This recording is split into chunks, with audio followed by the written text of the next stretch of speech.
Welcome to Legal Quilts. In our next episode in How to Make a Quilt, we're up to part 5, where we're going to piece the top of our rock candy quilt. As you know, we were going to make that by Jaybird's Quilts. All right, you've pieced all the diamonds together, so you've got these nice points. You pieced it like this, but what we're going to do is we're going to turn it so that you've got the purple on the top here, and then you've got a diamond pointing down at the bottom. And you're going to arrange them. You've got 6 of these, so you arrange them in a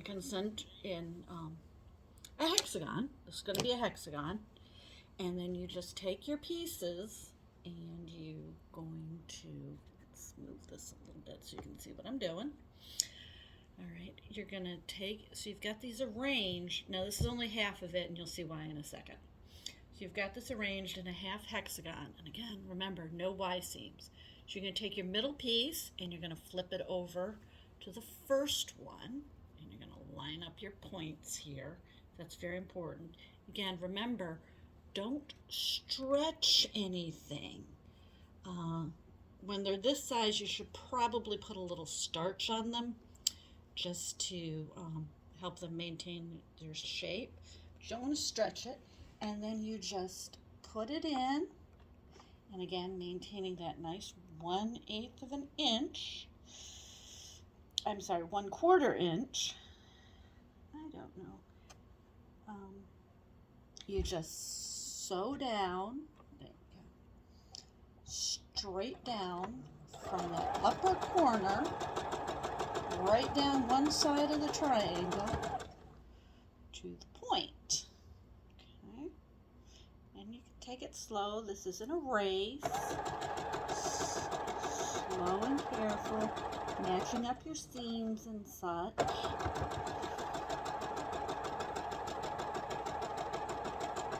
Slowly sew that right down to your point.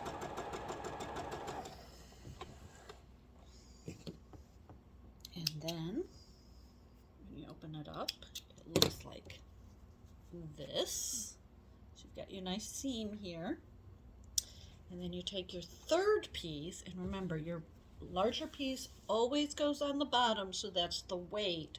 So you're not pulling a smaller piece's weight at the bottom by having a bigger piece on top of it. And you just do the same thing.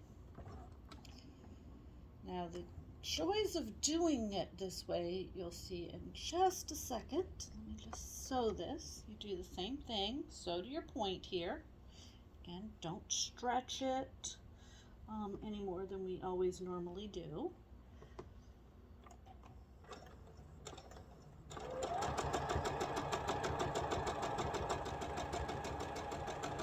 And just carefully sew down. Watch your edging. Your edges there.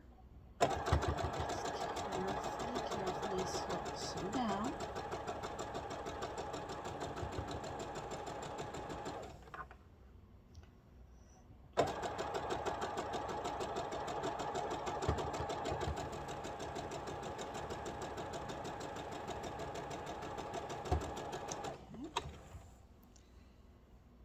Just checking to make sure, because I got a little nervous on some of my edging there, but you want to make sure you got a pretty consistent on both sides, 1/4 inch.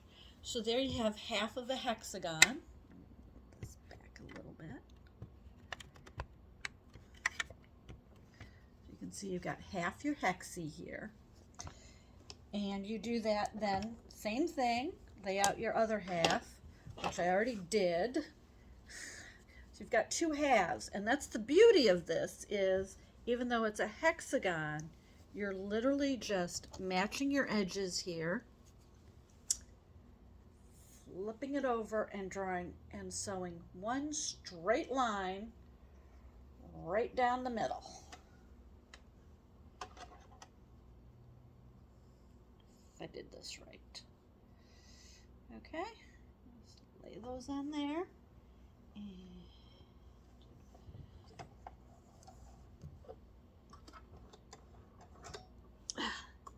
Try not to have the same problem I had last time where my pieces get caught. There we go. Nice and smooth. So your piece goes under there. What I learned last time is if it's not going under there and it's getting caught, it's because your thread is still not pulled through. And you want your thread to be pulled back so it doesn't catch the fabric and drive it down into the bobbin casing. And you just sew all the way across. No Y seams, just straight seams. Edge up your end here and just keep sewing.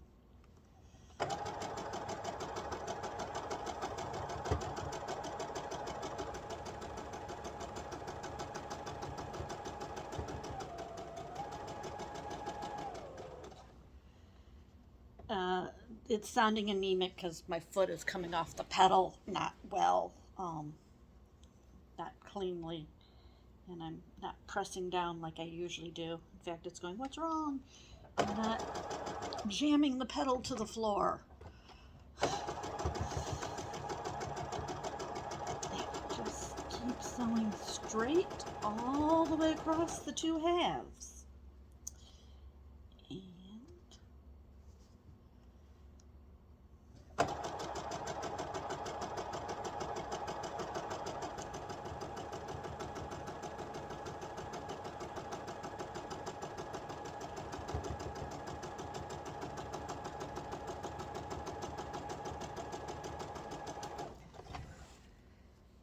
There you go.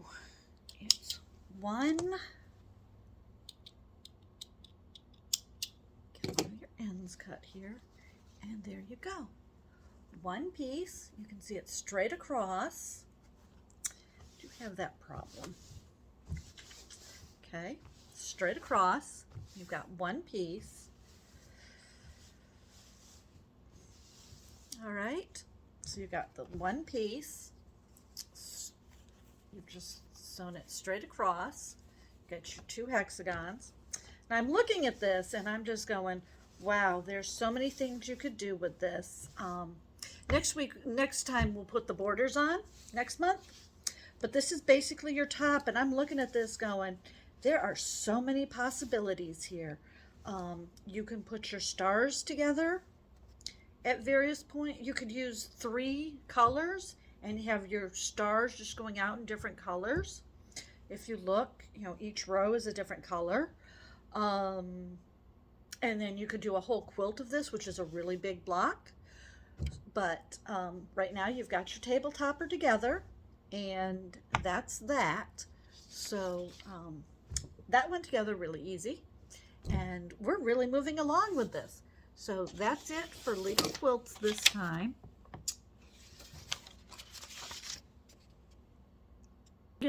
Things are on sale at my web shop, legalquilts.onlineweb.shop. And if you want to help me continue making these videos and such, you can always buy me a coffee at ko-fi.com/legalquilts. Until next time, thank you.